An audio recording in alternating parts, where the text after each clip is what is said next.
Nah, kemarin terakhir perkuliahan kita sampai ke teorema nilai rata-rata turunan ya. Jangan keliru dengan teorema nilai antara yang di depan, yang mengenai kekontinuan gitu. Nah, teorema nilai rata-rata turunan coba saya review sebentar. Saya tulis aja. Jadi kita punya sambil digambar ya. Intinya ini premisnya kita punya fungsi yang kontinu sepanjang interval AB. Ini F-nya harus kontinu, jadi di setiap titik harus ada nilainya. F kontinu pada interval tutup AB. Selain itu syaratnya ada lebih ketat lagi. F aksennya ada di interval bukanya ya. Oke. Nah, maka katanya kesimpulannya maka ada C di antara A dan B buka. Jadi di dalamnya ada C-nya ya. Ada C sehingga turunan di titik C itu nilainya sama dengan FB dikurangi FA dibagi B min A. Nah, ruas kanan kalau kita lihat itu adalah kemiringan garis yang ini menghubungkan ujung-ujung grafik. Ini kan posisinya yang sebelah kiri A, FA. Titik kanannya adalah B, FB. Nah, yang pembilang di sini adalah beda Y-nya dari garis yang biru ya. Dibagi beda X-nya. Jadi ini dibagi itu gitu ya. Yang ini FB min FA tentunya bisa negatif ya, yang FB bisa lebih kecil tergantung fungsinya. Ini B min A. Nah, ada titik C yang ini adalah kemiringan garis singgung gitu ya. Sedangkan yang kanan adalah kemiringan tali busur ini. Nah, jadi di mana C-nya? C-nya itu adalah titik di mana garis singgung ini sejajar dengan yang biru. Ya, kira-kira di situlah. Ya. Nah, di titik C ini, atau kalau persisnya C, FC, itu kalau di grafiknya, kemiringannya sama dengan ini, kemiringan garis tali busur yang menghubungkan ujung-ujung. Jadi kalau polanya diingat seperti itu, ininya lupa tuh kita bisa merumuskan lagi gitu ya. Nah, kita lihat sekarang contohnya. Oh ya, titik C-nya bisa lebih dari satu ya. Oke, ini udah dibahas kemarin. Kalau nggak kontinu, nggak dijamin ada. Kalau nggak punya turunan, juga nggak dijamin ada titik C-nya. Oke, yang soal A itu hanya menghitung aja. Saya akan hitungkan. Kenapa nggak jalan ya? Sebentar, dari kemarin deh. Ininya. Sekarang jalan. Saya crop dulu. Masukkan ke sini.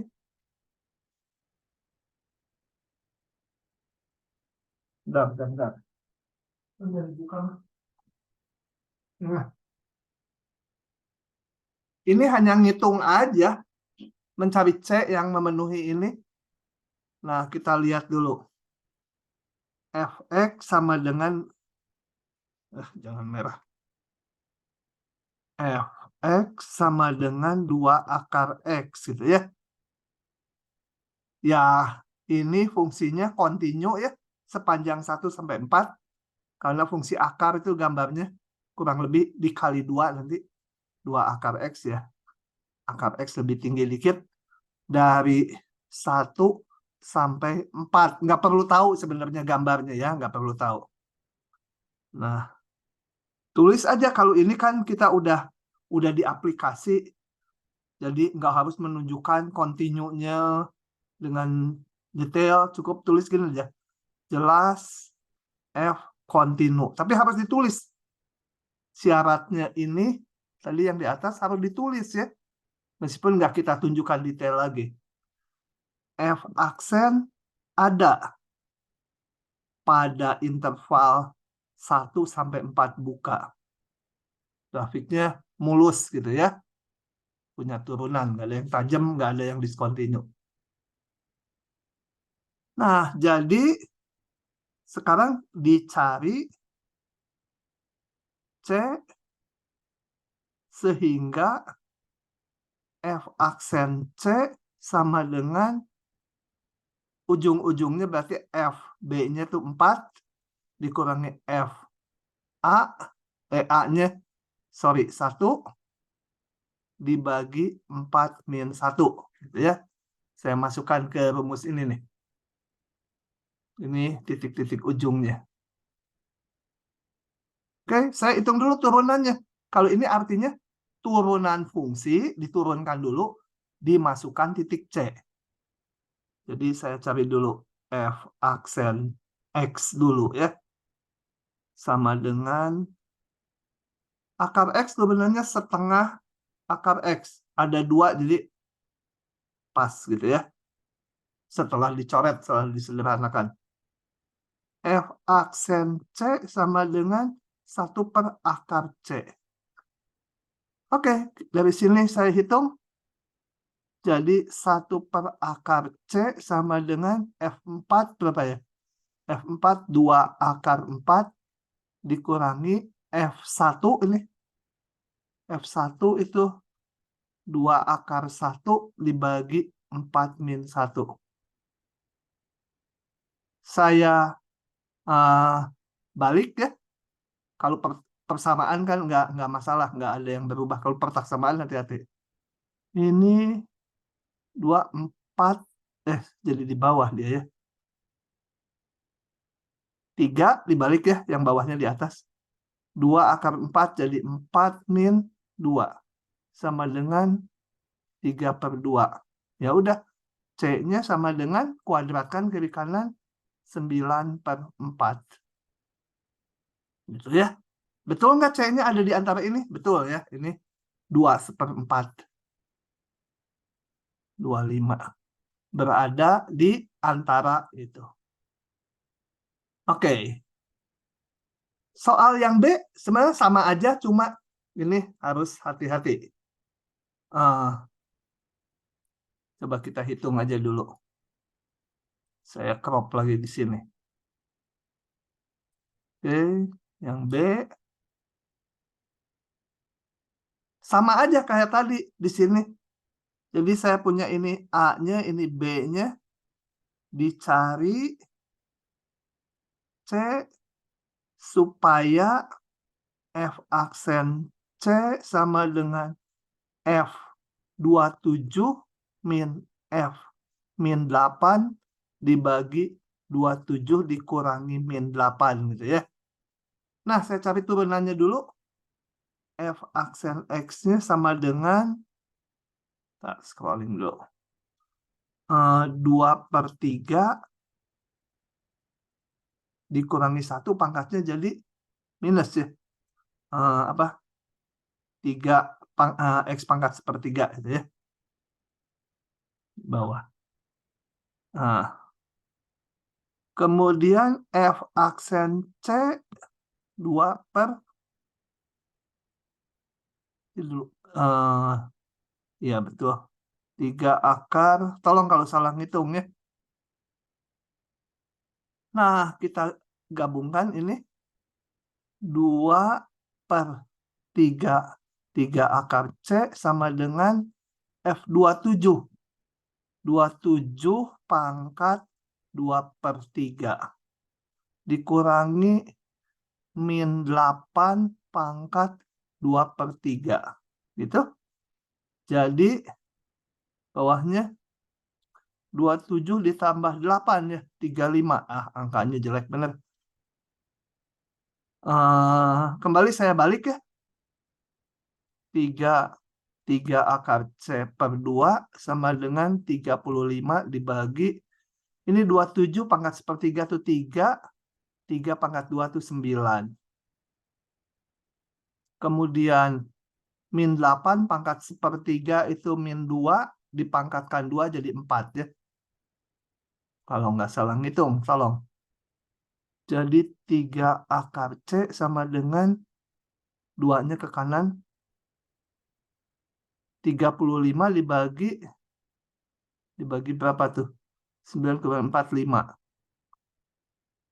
Hitung lanjut. 3 mana 7. 7 kali 2, 14 per 3. Jadi C-nya pangkatkan 3 aja. 14 per 3 pangkat 3 gitu ya. Nah, kita lihat ini. 14 per 3. 14 per 3 itu sekitar 4 lebih. 4 lebih. Sebentar. Ini kalau dihitung, coba saya hitung pakai kalkulator ya. Saya pakai kalkulator dulu. 14 dibagi 3 dipangkatkan 3 kali 14 bagi 3 kali 14 bagi 3. Nah, hasilnya adalah mana bolpennya hilang? Bentar. Oh. 100 lebih ya. 101, sekian kalau saya hitung. Nah, ternyata bukan anggota ini. Kok keluar dari intervalnya? Min 8,27. Kenapa? Kenapa ya? C-nya keluar. Coba amati. Kenapa? Ada yang bisa jawab? Atau saya salah ngitung? Kok nggak benar ya? Teoremanya. Jaki, kenapa ini? Hitungannya benar sih, Pak. Nah, lalu kalau gitu kenapa gitu? Teorema itu udah di buku Purcellnya ada buktinya, Bentar, Pak. Hah? Kenapa ya? Nah, hati-hati. Kita kalau di matematik tuh hati-hati. Sebenarnya ada nggak, Pak, setiap di interval ini? Itu dia. Harus hati-hati. Ininya harus diperiksa dulu ya. Turunannya, kita lihat. Turunannya di 0 kan nggak ada nih. Padahal 0 ada di sini. Nah, jadi sebenarnya harus kita periksa dulu kontinu dan punya turunannya itu. Ini. Teorema nilai rata-rata turunan tidak dipenuhi. Sebab ini f aksen x di x sama dengan 0 tidak ada ya. Dan 0-nya itu ada di sini gitu ya. Kalau ditanyanya antara interval 5 sampai 27 pasti ada C-nya. Tapi karena ini melewati 0, nah di 0 nggak punya turunan. Ini. Di 0 nggak punya turunan, padahal syaratnya harus punya turunan di dalam interval ini. Min 8 buka sampai 27 buka. Kalau syaratnya dilanggar, C-nya belum tentu ada ya. Jangan dibilang nggak ada. Kalau di sini setelah dihitung memang nggak ada. Tapi di fungsi yang lain bisa aja tetap ada, tapi enggak dijamin. Oke, begitu. Pak, Ya. kalau intervalnya kita ganti bisa aja kan? Ya, tapi kan ngeganti soal. Betul. Oh, Ya, kalau diminta di sini ya harus dibilang enggak. harus sesuai soal banget ya, Pak? Nah, kalau intervalnya 10 sampai 15 ada. Oke, gitu ya. Lanjut lagi. Agak cepat ya yang nyalin, nanti lihat ke videonya ya. Atau nanti saya berikan ini PDF-nya. Jadi nggak saya hapus. Oke, ini yang kembali ke Renata. Yang berangkat dari Bandung pukul 6 sampai jam 8, jarak perjalanannya 120 km. Menurut Renata, speedometer kendaraannya selalu menunjukkan angka di bawah 60 km per jam. Tunjukkan bahwa itu udah nggak akurat. Bentar, ini sniper window-nya aneh tiap kali, susah. Oke, saya bahas manual aja. Oke, sini ya. Nah, bagaimana kita menunjukkan bahwa itu tidak mungkin gitu ya? Nggak mungkin nih, nggak akurat, nggak mungkin nih. Kita lihat bahwa teorema nilai rata-rata turunan itu menghubungkan sebuah fungsi dengan turunannya. Kalau di sini berarti fungsinya apa? Fungsinya ya jarak tempuh, betul? Dan turunannya itu adalah kecepatan. Jadi saya mau mulai menotasikan. Misal jarak tempuhnya sebut aja S, kecepatannya V gitu ya. Adalah jarak tempuh dan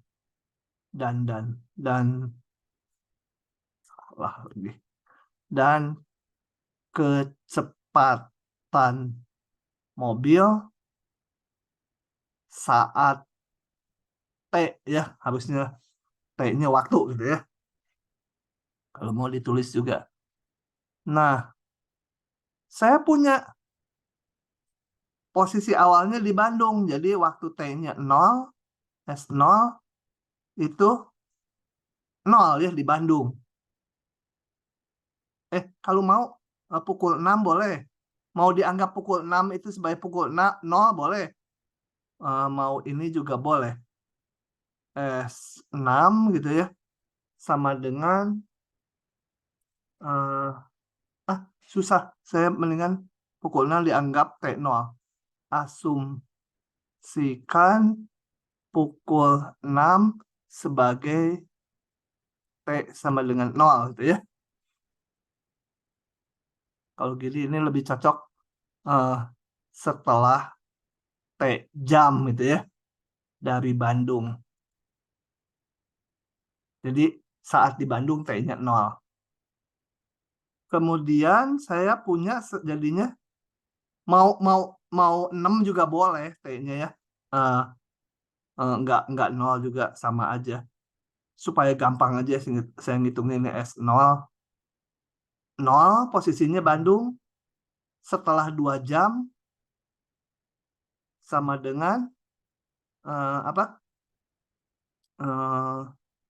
120 gitu. Nah, bagaimana menerapkan teorema nilai rata-rata turunannya? Kita asumsikan lagi. Asumsikan S itu kontinu. Jadi mobilnya bergerak kontinu.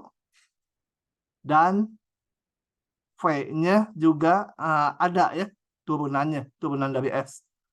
Ada. Kalau V-nya cukup pada 0 buka sampai 2 gitu ya.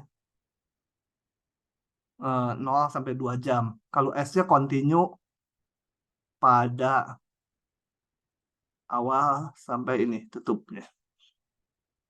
Jadi kita boleh pakai teorema nilai rata-rata.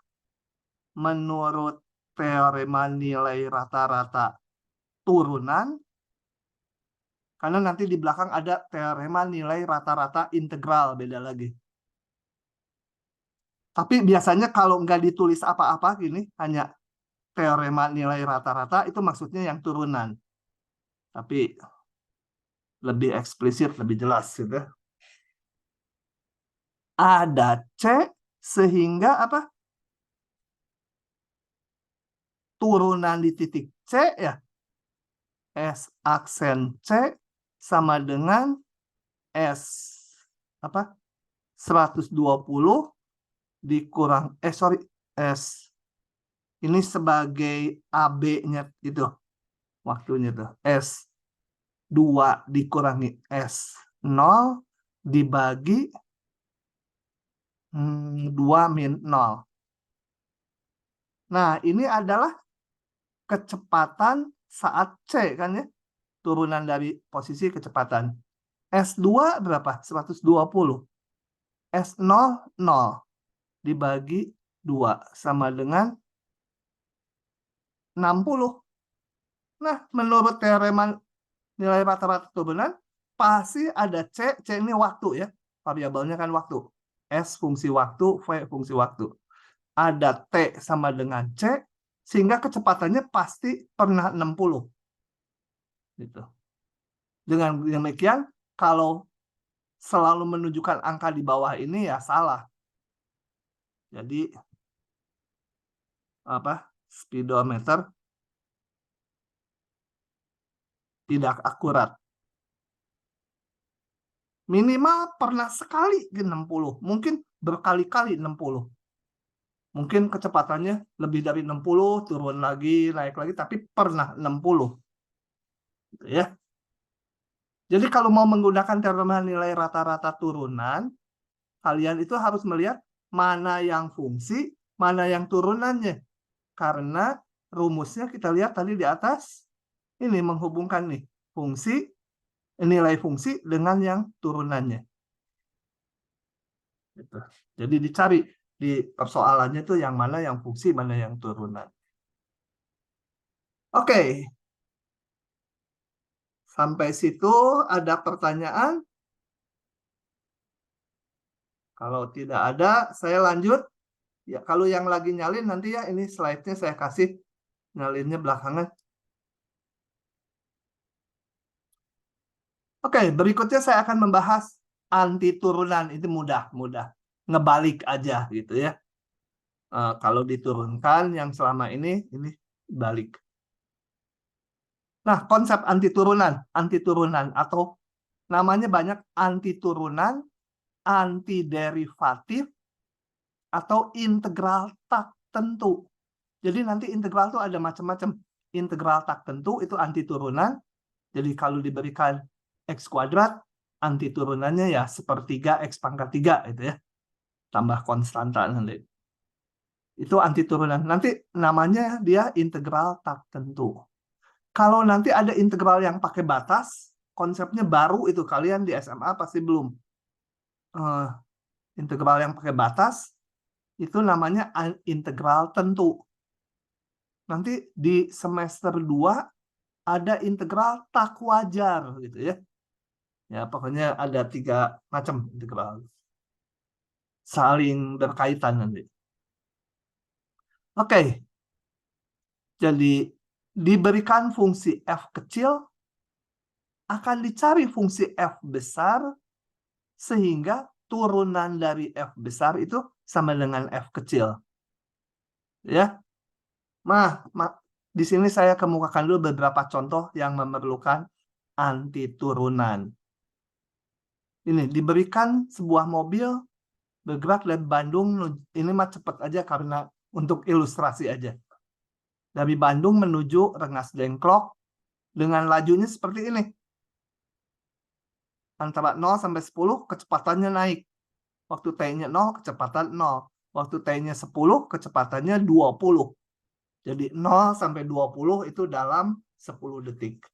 Kemudian dia 20 terus selama sekian detik. Ini tuh saya ngitungnya 2 jam ya.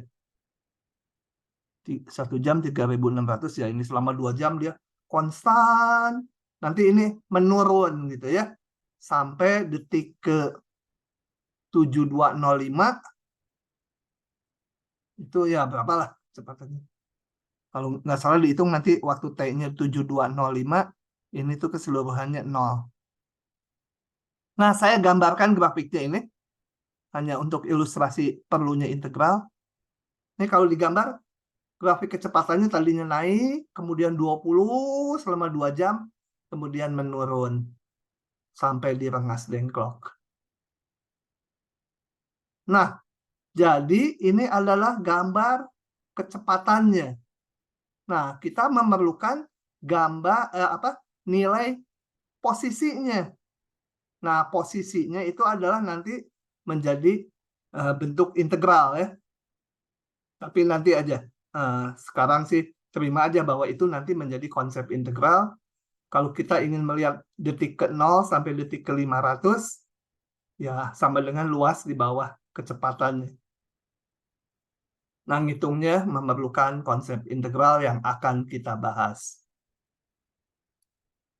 Yang lain, tentukan semua kurva yang kemiringan garis singgungnya di setiap titik. Ingat, kemiringan garis singgung berarti y-aksennya ya.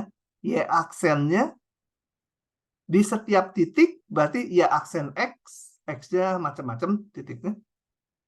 Selalu 2 kali absis ya, 2 kali absis itu x-nya. Jadi y-aksennya 2 kali x gitu ya. Nah, ini saya gambar sini. Turunannya 2 kali x. Kemiringannya 2 kali absisnya. Apa yang digambar garis-garis pendek di sini? Coba saya akan jelaskan ini. Nah, garis-garis miring kecil ini, garis penggal-penggal garis miring ini tuh menyatakan kemiringan garis singgung di titik tersebut. Maksudnya gini, kalau x-nya misalkan 1 ya, x-nya 1. X sama 1 tuh ini ya. Ini sepanjang x sama dengan 1 nih. X-nya 1, y-nya macam-macam. X-nya 1. Kemiringannya 2. Jadi sepanjang titik-titik yang di x-nya sama dengan 1, kemiringannya 2. Jadi ini yang garis kecil ini saya gambar penggal garis dengan kemiringan 2. Jadi sejajar dengan ini nih.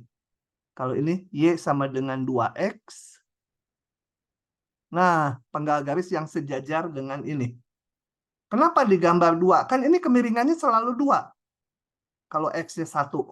Nggak peduli y-nya berapapun. Kalau x-nya 1, kemiringannya 2. Di x setengah. X setengah di sini.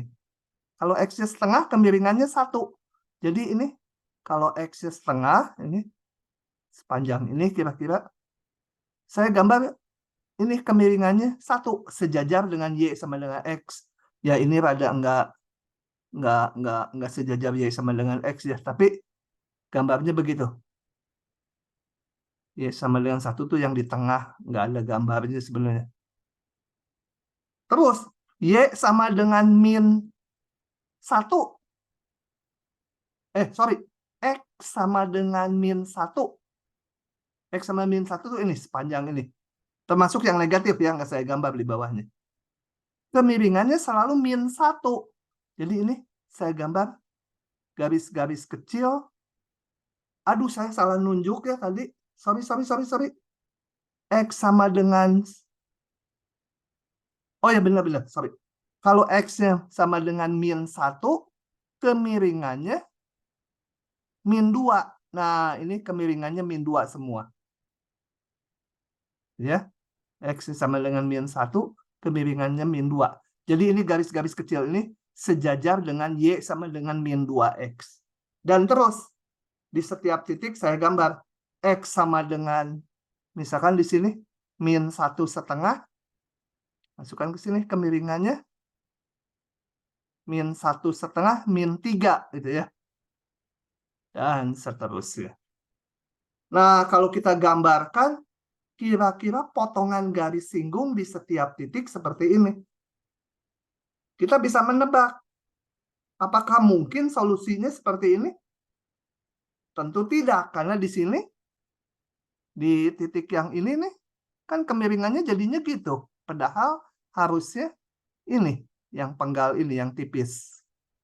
Jadi nggak mungkin solusinya gitu. Ya. Kemudian mungkin nggak gini? Yang ini mungkin garis singgungnya mirip dengan garis-garis penggal tadi. Nah, tapi yang di sini nggak mungkin nih. Ini kemiringan garis singgungnya kalau kurvanya yang merah ke sana dong. Padahal harusnya yang biru ini, yang kayak hujan banyak itu. Ini nggak mungkin. Ini sangat mungkin kalau ini ya. Itu sangat mungkin. Ini mungkin juga. Ini mungkin juga yang hijau juga. Oke, tapi ini kualitatif. Kita nanti akan hitung kuantitatifnya ya.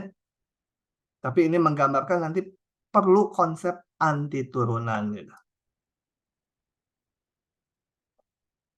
Yang lain, ini ada nggak ya? Kalau dibuka ininya ada nggak?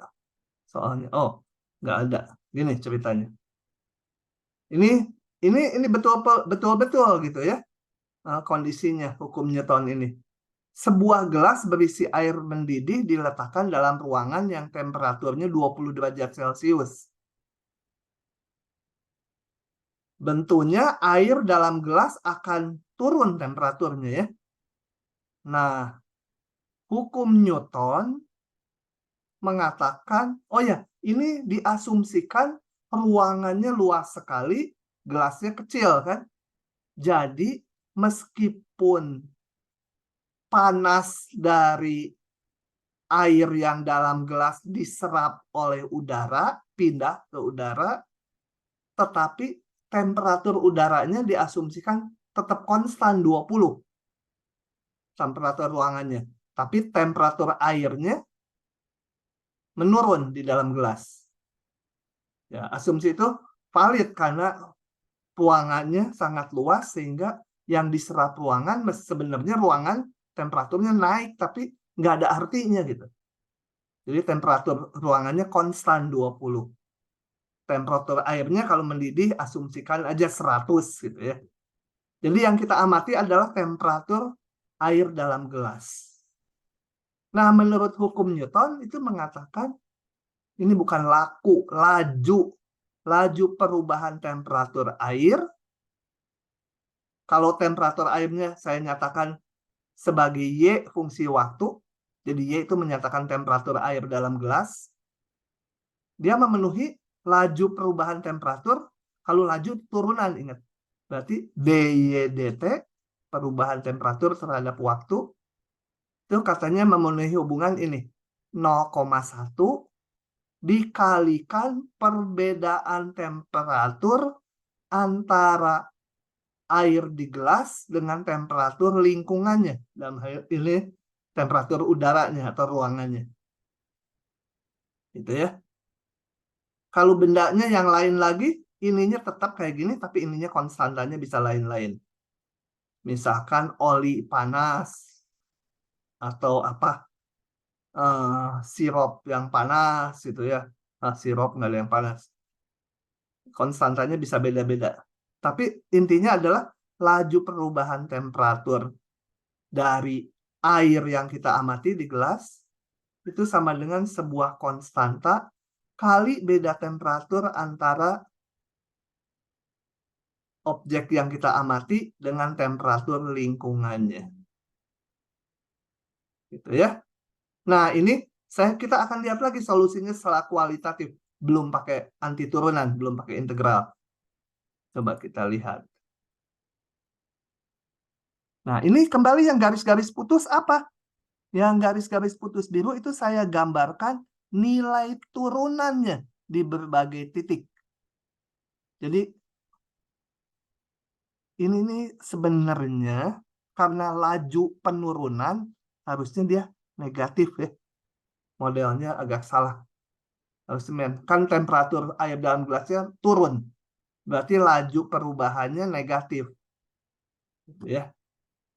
Nah, kalau Y-nya katakan nilainya berapa? 40 gitu ya. Kalau temperatur air dalam gelasnya 40. Ini, Y-nya 40 tuh ini ya, sepanjang ini nih. Y-nya 40. Tuh Y-nya kan 40 terus. Nah, laju perubahan temperaturnya adalah 40 kurangi 20 tinggal 20. 20 kali 0,1, 0,2. Jadi ini di sini kemiringannya semua 0,2. Ya, ambil landai ya. Gitu. Kalau temperatur airnya masih 80 gitu ya. Nih, temperatur airnya. Itu sumbunya itu temperatur airnya dalam gelas. Waktu temperatur 80 ini menjadi 60 kali 0,1, 0,6. Ini kemiringannya 0,6 negatif ya, karena menurun. Gitu. Ini wajar kalau kita lihat. Kalau temperatur airnya tinggi, yang diserap udara cepat gitu ya. Tapi kalau temperaturnya udah rendah, nah yang diserap udara jadi beda temperaturnya sedikit dengan udara yang diserap lambat. Kalau temperatur di dalam gelasnya udah 20 derajat, ini Y-nya 20, praktis udara nggak nyerap lagi karena udara juga 20. Jadi gambarnya tadi mendatar, ini 0 kemiringannya. Ini hasilnya 20 min 20, 0.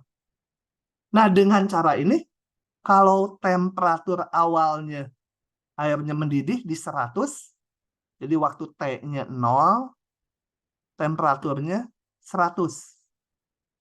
Maka dengan berjalannya waktu, kita ngikuti kemiringan garis ini, potongan garis ini. Maka dengan berjalannya waktu, dia akan nurun. Ngikuti penurunnya kira-kira ini kualitatif. Arah potongan-potongan garis singgung tadi. Wajar ini hukum Newton ya. Jadi kalau temperaturnya 100, dia akan menurun agak cepat turunnya. Tapi kalau udah hampir sama dengan temperatur ruangan, menurunnya sedikit, pelan. Ini kualitatif ya. Nanti kita akan hitung secara kuantitatif, secara angka pakai integral.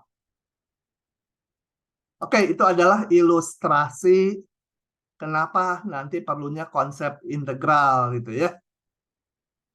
Oke, kita masuk aja. Ini konsep ini gampang. Sini. Kita masuk ke definisi antiturunan.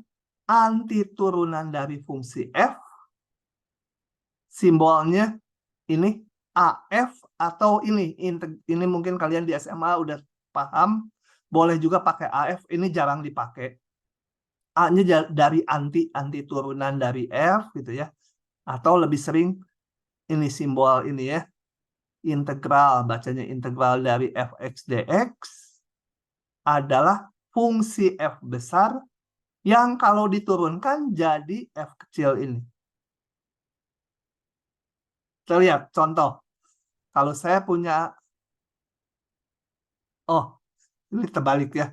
Saya punya f kecil dulu, maka antiturunannya bisa yang ini. Kenapa? Karena kalau diturunkan kan jadi 2x.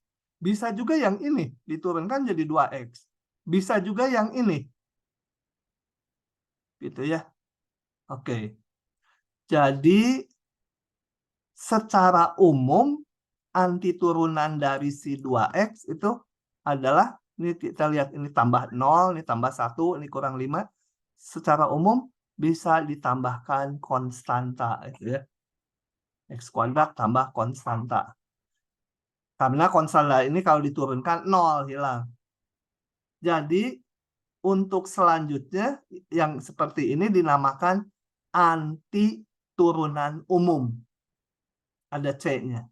Nanti ke belakang kita kalau ditanya antiturunan harus yang dijawab antiturunan umum. Ada C-nya. Lupa nulis C-nya potong 50%. Supaya nggak lupa nih, saya kasih warna merah gitu ya. Jadi udah nggak dibilang antiturunan umum, antiturunan gitu. Ya udah maksudnya yang ada C-nya.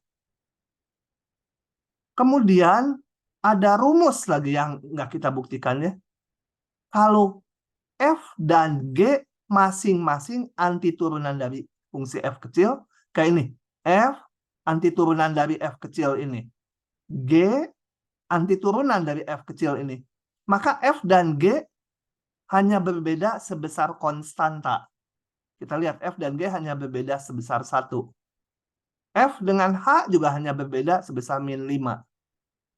Nah, ini menunjukkan bahwa antiturunan itu sifatnya tunggal, hanya berbeda dengan konstanta aja. Jadi nggak mungkin antiturunan ini bentuknya, X pangkat 3 tambah 2X itu beda, gitu ya. Nggak mungkin. Dengan yang udah ada, pasti bedanya hanya konstanta.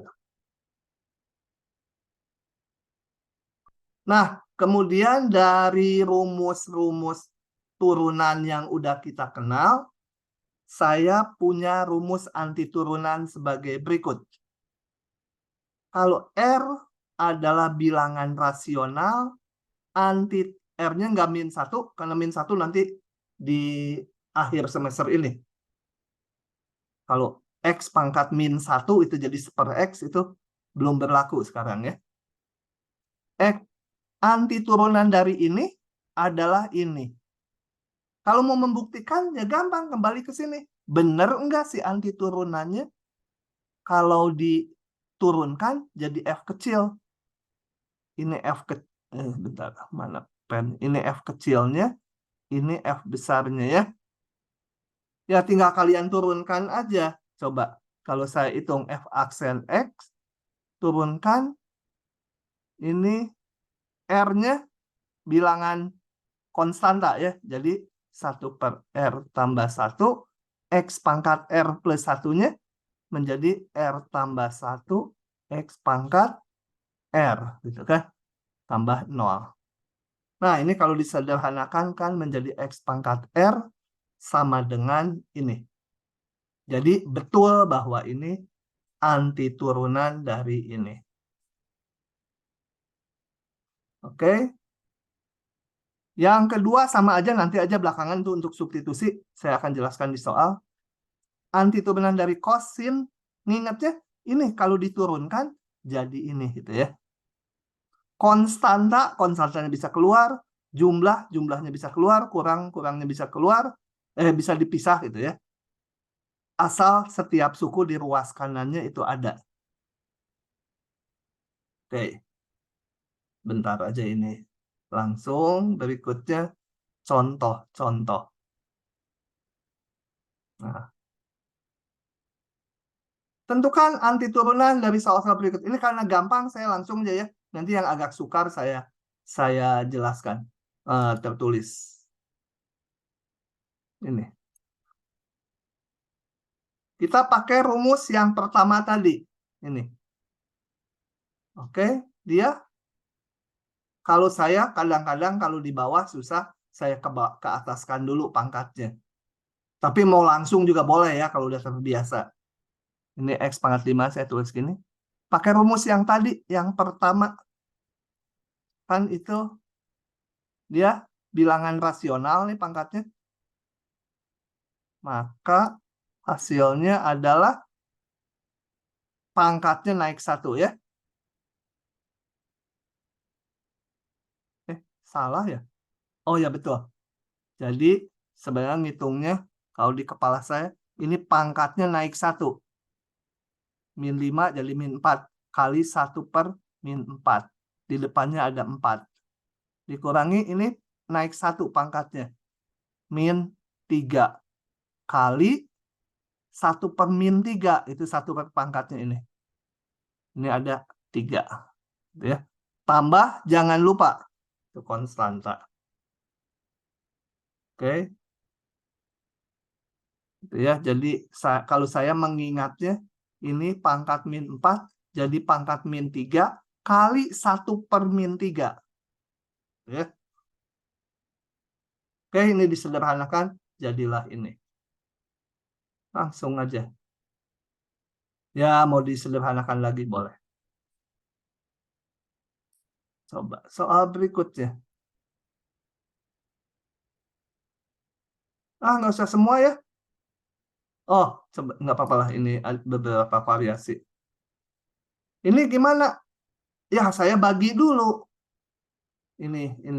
Hati-hati ya, ada mahasiswa yang terbalik mikirnya. Gini, A per B ditambah C, dia ngitungnya A per B ditambah A per C. Wah, cilaka itu. Jangan terbalik. Sampai dulu bengong saya waktu ngoreksi. Loh, ini kenapa? Oh, ngaco itu. Ke bawah ngaco waktu ngoreksi. Ini dibagi ini, Saya bagi per suku. Mudah integralkan kayak tadi. Langsung saja. Ini naik 1 jadi 2 kali dibagi 2 gitu ya. Ada 4 jadi tinggal 2. Kalau nggak paham nanya ya. Kalau udah lupa pisan SMA yang ginian nanya. Lanjut. Nah, yang ini saya tulis. Sebenarnya mungkin kalian udah pada paham. Dan cropnya ini suka nggak benar.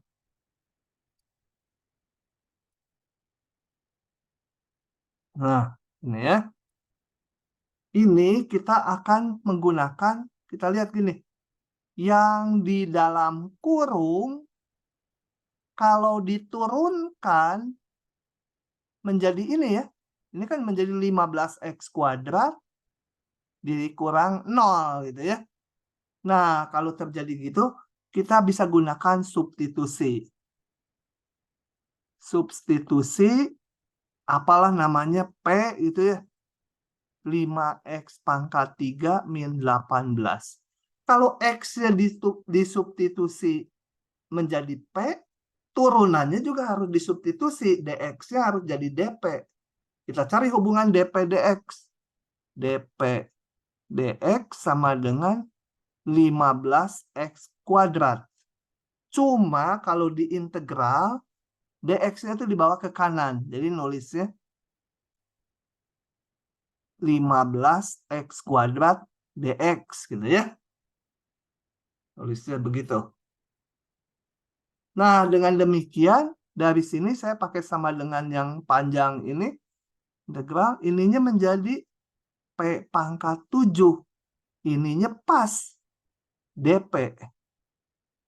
Gitu ya. Kan ini gampang, udah menjadi diintegralkan P pangkat naik 1 dibagi pangkatnya. Ditambah konstanta. Kembalikan P-nya ke awal. 5x pangkat 3 min 18 pangkat 8 dibagi 8 tambah C. Begitu ya, itu teorema substitusi gitu ya. Oke. Lanjut lagi.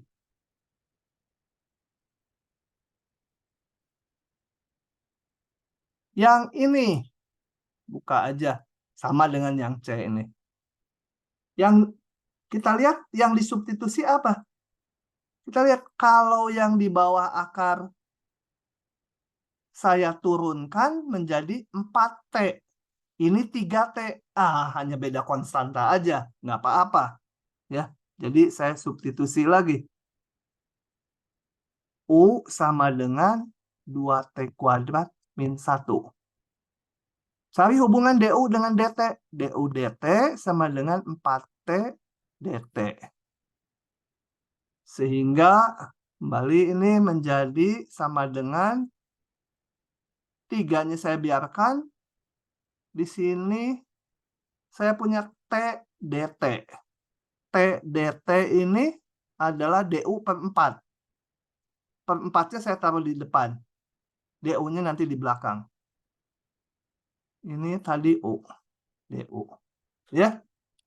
Ini T DT, T kali DT sama dengan DU dibagi 4.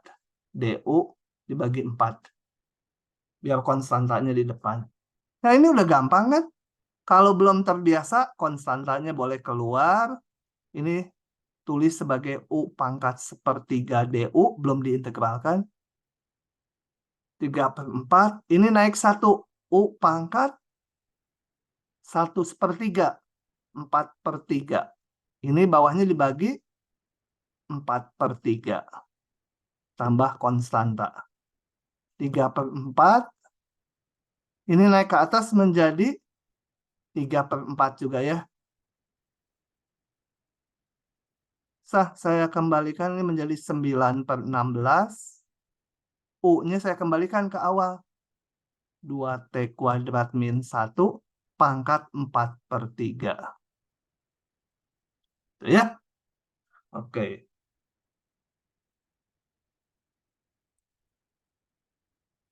Coba ngabsen dulu. Natasya, paham nggak Natasya? Paham, Pak. Jennifer, paham tidak? Mana Jennifer? Jennifer kemana nih? Si Jennifer ini kabur ya. Nanti dicatat sama saya di sini yang kabur. Jennifer nggak ada. Nanti di Hasna, paham nggak? Paham, Pak. Jennifer mana? Ya, Pak. Kamu dari mana? Ada kok. Dari tadi dipanggil-panggil. Oh, Hah? internetnya, Pak. Di kosan saya internetnya jelek, sorry ya. Oke. Rafaela itu teh. Paham tidak? Rafaifa. Dia ada tapi Ada, Pak. paham nggak? Paham, Pak. Siapa yang nggak paham nanya ya? Yang nggak paham tanya. Oke. Saya lanjut lagi. Nah, yang ini saya bahas ya. Manual lagi aja lah. Nah, ini. Masuk sini. Jadi yang namanya ini pakai substitusi gitu ya. Nah, kita lihat yang mana yang disubstitusi. Gitu. Biasanya ngelihatnya gini, mana yang kalau diturunkan ada temennya. Maksudnya gini, lihat. Ini sin X, bukan sin pangkat 10, sin X aja. Sin X kalau diturunkan jadi cos X. Itu yang disubstitusi. Jadi substitusi U sama dengan sin X, bukan sin pangkat 10, sin X aja.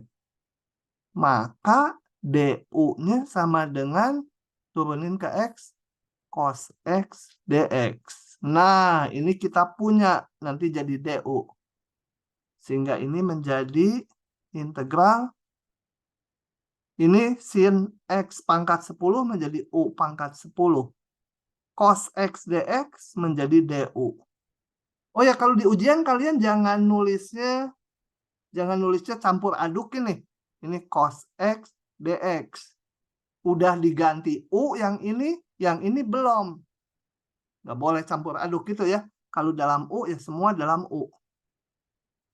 Ini menjadi U pangkat 11 naik 1 kalau diintegralkan dibagi 11. Sama dengan kembalikan U-nya menjadi sin pangkat 11X dibagi 11 ditambah konstanta. Cuma begitu saja. Satu lagi ya. Dua lagi. Karena yang G dan H saya mau menekankan sesuatu. Oke. Ini. Gimana mutlak? Ya sama kayak di pertaksamaan atau di ngitung limit atau ngitung turunan. Kalau ada mutlak, ya dibuka dulu mutlaknya. Mutlak X itu kan sama dengan min X untuk X kecil 0. X besar 0. Sama dengannya boleh ikut yang mana aja. Maka ini kita pecah juga. Sama dengan pecah 2 lah. Gitu. Sama integral dari min X dx. Untuk X yang kecil 0. Integral X dx. Untuk X yang besar 0. Hitung sendiri-sendiri. Ini menjadi min setengah X kuadrat. Betul ya? Untuk X yang kecil 0, yang ini menjadi setengah X kuadrat. X besar 0. Beres, sudah gitu aja jadi pecah 2. Ya. Nah. Kalau mau dianeh-aneh bisa. Saya mau aneh, sebenarnya udah selesai ya. Tapi kalau mau ditambah-tambah gini. Setengahnya mau saya keluarin, ini menjadi setengah X kali min X. Yang ini menjadi setengah X kali X. Masih betul kan? Sama aja atas bawah. Ini mah supaya bagus aja bentuk akhirnya. Nah, ini kita lihat. Ini kan mutlak X kan? Tadi kecil 0 min X, besar 0X. Jadi ini bisa disatukan lagi. Yang saya kotakin itu menjadi mutlak X. Untuk semua X. Sekarang. Tapi gini juga udah betul ya, yang atas udah betul. Tapi ternyata bisa dibuat gini. Kalau kita nggak yakin ini benar gitu, anti turunannya, turunkan, bener nggak nanti hasilnya ini? Salah lagi, aduh. Salah. C-nya kemana? Dikurangi 50% kan tadi. X kecil 0, X besar 0. X lebih kecil 0. C-nya belum ada. Bentar. Tambah C. X lebih kecil 0. X besar 0. X bilangan real. Ya. Oke. Lanjut. Soal berikutnya.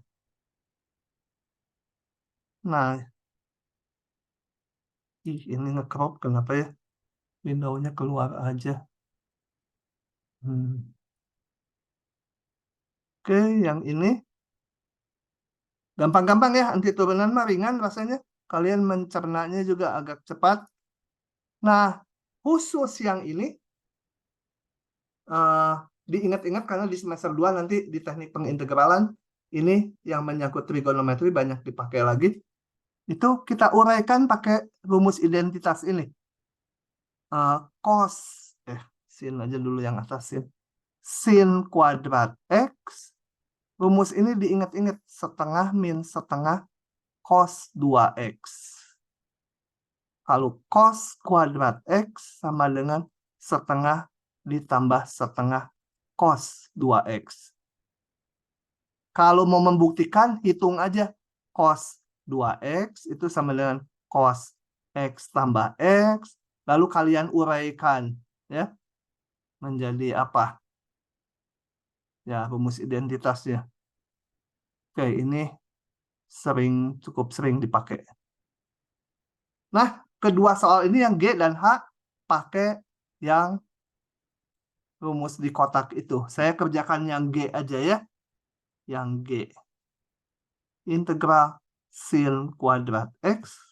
Tekniknya supaya nggak kuadrat menjadi integral setengah min setengah cos 2X. Tuh. Ini saya hitung satu-satu. Integral setengah dx dikurangi setengahnya juga kedepankan aja ya. Konstanta min setengah integral cos 2x dx gitu ya.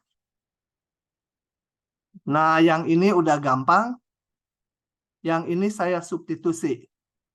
Substitusi apa? Q sama dengan 2x. Maka dq turunkan dq dx 2. Gitu ya. Oke.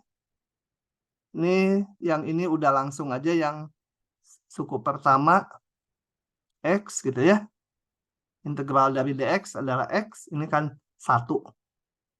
1 dx ya X. Min setengah integral cos 2x menjadi cos dari Q.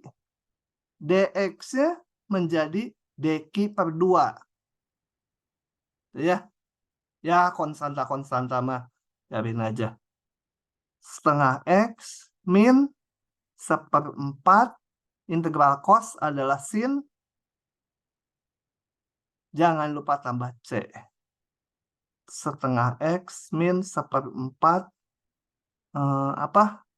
sin 2X ditambah C. Begitu. Oke ya, jadi bentuk sin kuadrat sama cos kuadrat caranya seperti ini. Lanjut lagi. Pokoknya kalau nggak ada yang nanya, saya lanjut terus. Pak, bentar, Pak. Oh, iya.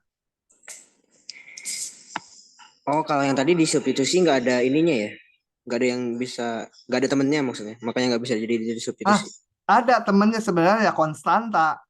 Karena ini 2X kalau diturunin. Nggak, maksudnya dari awal banget gitu, Pak. Sin kuadrat X-nya Oh, langsung. dari sini Jadi U nggak pangkat 2 bisa. gitu. Nggak bisa. Nggak Sok bisa ya? dicariin aja. Nggak sih. Nggak bisa. Nggak ada temennya. Nggak ada temennya. Siapa? Paham ya yang dimaksud temennya tuh? Yang kayak tadi temennya tuh jadi ini sin X. Kalau diturunin jadi cos X. Nah itu temennya itu. Jadi turunannya tuh ada. Suku dari turunannya ada. Lanjut. Ini mah gampang halaman ini. Lakukan proses anti turunan 2 kali untuk mendapatkan fungsi asalnya. Saya kerjakan yang B biar adil ya. Ini kegampangan. Ini ya sama lah sebenarnya. Cuma akar itu pangkatnya nggak bulat, nggak suka hitung-hitungnya orang. Nanti dulu crop. Saya crop seluruhnya aja. Tapi dikerjakannya yang B.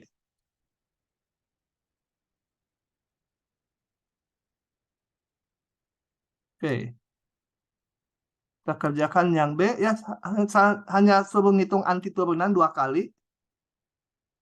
Kalau turunan 2 saya integralkan kan jadi turunan 1. Turunan 1 adalah integral dari turunan 2-nya ya. Jadi X pangkat 4 ditambah 1 per X pangkat 3 dx. Ini kembali caranya kita bagi dulu aja biar gampang. Enggak deng, pakai substitusi juga bisa ya. Substitusi langsung juga bisa. Yang ini kalau diturunkan kan menjadi 4X pangkat 3. Nggak bisa. Ada di bawah dia. Padahal ini kalau diturunkan jadi 4X pangkat 3. Kita nggak punya temennya X pangkat 3 tuh. Ini kan 1/X pangkat 3. Jadi betul harus dibagi dulu. Jadi berapa ini? X ditambah. Ini saya tulisnya X pangkat min 3 ya. Kerasa lebih gampang di saya kalau di atas tuh. Ini bagi ini ditambah ini bagi ini. Ini kan tinggal langsung pakai rumus aja. Setengah X kuadrat gitu. Ini naik 1 menjadi X pangkat min 2 dibagi min 2. Tambah konstanta. Bereskan dulu bentuknya. Min 2 X pangkat min 2 tambah C. Ngarang. Min setengah ya. Oke. F-nya adalah integral dari turunannya. Gitu ya. Integral dari f aksen x dx. Integral dari setengah x kuadrat min setengah x min 2 tambah c dx. Sama dengan naik 1 jadi x pangkat 3 kali 1/3 jadi 1/6 ya. Ini naik 1 jadi x pangkat min 1 dibagi min 1. Ini ada min setengah jadi plus setengah gitu ya. C diintegralkan jadi cx. Tambah konstanta lagi. Tiap kali mengintegralkan tambah konstanta itu ya. Jadi kalau ini diintegralkan 2 kali muncul 2 konstanta. Oke, begitu.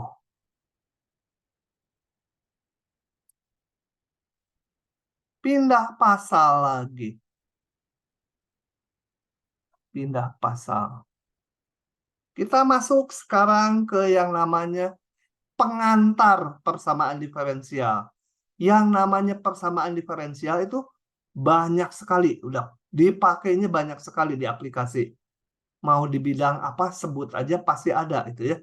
Di bidang keuangan, di bidang sipil, di bidang teknik kimia, itu di bidang mana aja pasti banyak dipakai. Di bidang biologi juga dipakai untuk nanti namanya model pertumbuhan. Nah, kita masuk ini pengantarnya aja karena persamaan diferensial tuh secara umum itu nggak ada metode mencari solusinya, gitu ya. Kecuali bentuk-bentuk khusus saja. Kalau di aplikasi hampir nggak bisa gitu mencari solusi analitiknya secara eksaknya. Biasanya yang dilakukan nanti teknik aproksimasi, itu juga dipelajari di matematik nanti kalian tingkat 2. Nah, sekarang kita akan belajar persamaan diferensial, namanya aja pengantar, yang bisa dicari solusi eksaknya dan mudah, itu ya, relatif mudah. Nah, saya masuk dulu pengertian persamaan diferensial. Persamaan diferensial adalah, akan saya singkat PD nantinya, adalah persamaan yang melibatkan turunan dari sebuah fungsi. Jadi sebuah persamaan, di dalam persamaannya itu ada turunan fungsi. Ini contohnya. Nih, sebuah persamaan melibatkan turunan fungsi. Ini juga persamaan melibatkan turunan 1 dan turunan 2. Gitu ya. Ini contoh-contoh persamaan diferensial. Nah, oh ya, tujuan kita apa? Tujuan kita adalah mencari fungsi asalnya. Fungsi semula, Y-nya berapa. Itu. Ya, itu menyangkut nanti anti turunan juga. Karena ngebalik kan, ini turunannya ada, cari anti turunannya. Oke. Kemudian beberapa istilah dulu. Turunan tertinggi yang muncul di persamaan diferensial disebut orde. Orde persamaan diferensial. Jadi yang ini orde 1, ini orde 2, ini orde 1, ini orde 3. Jadi bukan pangkatnya ya. Meskipun ini misalkan Y 3 aksen pangkat 7, ya ordenya 3. Jadi beda dengan polinom. Kalau polinom kan pangkat tertinggi. Nah, di sini bukan turunan tertinggi orde itu. Nah, masalah yang mau dilakukan adalah mencari fungsi Y sehingga memenuhi persamaan ini. Ya, dinamakan solusi ya. Memenuhi hubungan persamaan tersebut. Secara umum nggak ada metodenya, tadi udah saya sebut. Nah, yang saat ini dibahas yang super sederhana dan bisa dikerjakan dengan metode pemisahan variabel. Nanti di belakang akan belajar yang lebih kompleks. Nanti di tingkat 2 yang macam-macam persamaan diferensial, khusus 1 semester ngutak-ngutik persamaan diferensial gitu ya. Nah, kita akan belajar metode pemisahan variabel. Kenapa namanya pemisahan variabel?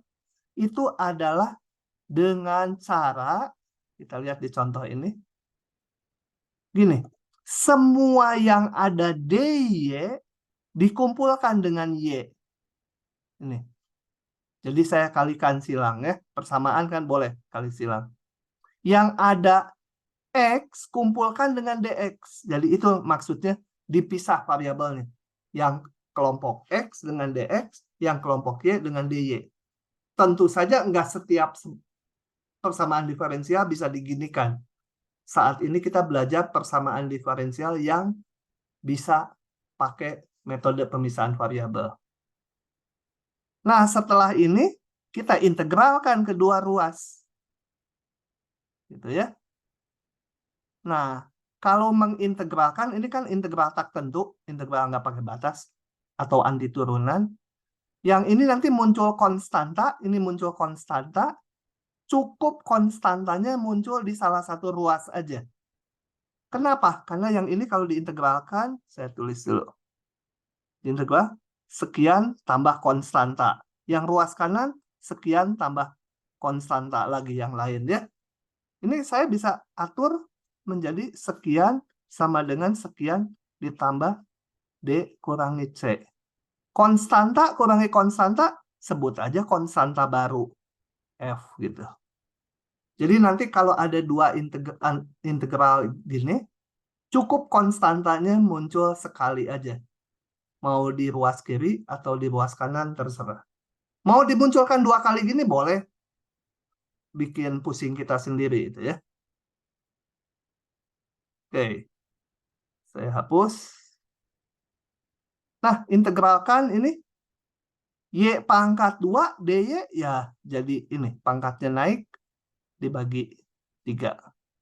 Ini tadi udah tambah konstantanya cukup sekali aja. Biasanya di yang variabel bebas ya, yang X. Nah, dari sini saya hitung. Ini ada salah di diktatnya mungkin. Atau udah benar. Ini harusnya kan semua dikali 3. Y pangkat 3 sama dengan 3 kali ini. Kemudian di akar pangkat 3 kan supaya keluar Y. Gitu. Nah, selesailah. Sorry. Ini ada tambahan. Y01.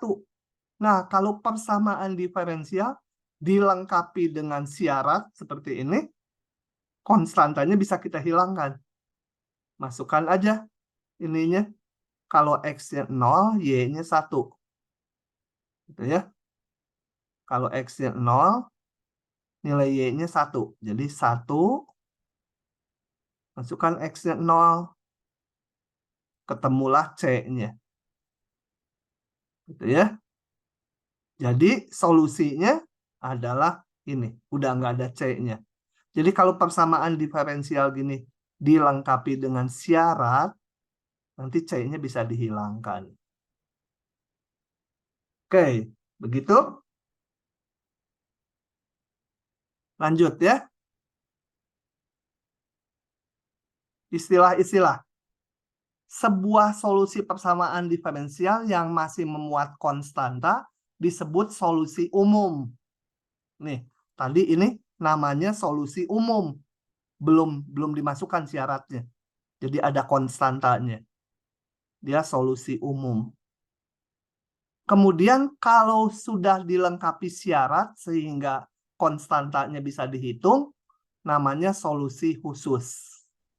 Yang tadi lagi ya, dilengkapi ini syarat, saya bisa hitung yang memenuhi syarat ini, temu C-nya. Nah, ini namanya solusi khusus. Ini solusi umum, ada C-nya. Ini yang udah nggak ada C-nya, solusi khusus. Nah, ini contoh terakhir. Tapi saya kayaknya harus siap-siap. Ini saya harus pergi sekitar 40 menit. Yang ini saya bahas besok aja di jam tutorial ya. Yang contohnya. Kalian bisa baca dulu sendiri juga. Oke. Jadi hari ini sampai situ dulu kuliahnya. Saya akan buru-buru akhiri karena saya harus pergi. Di stop dulu ya.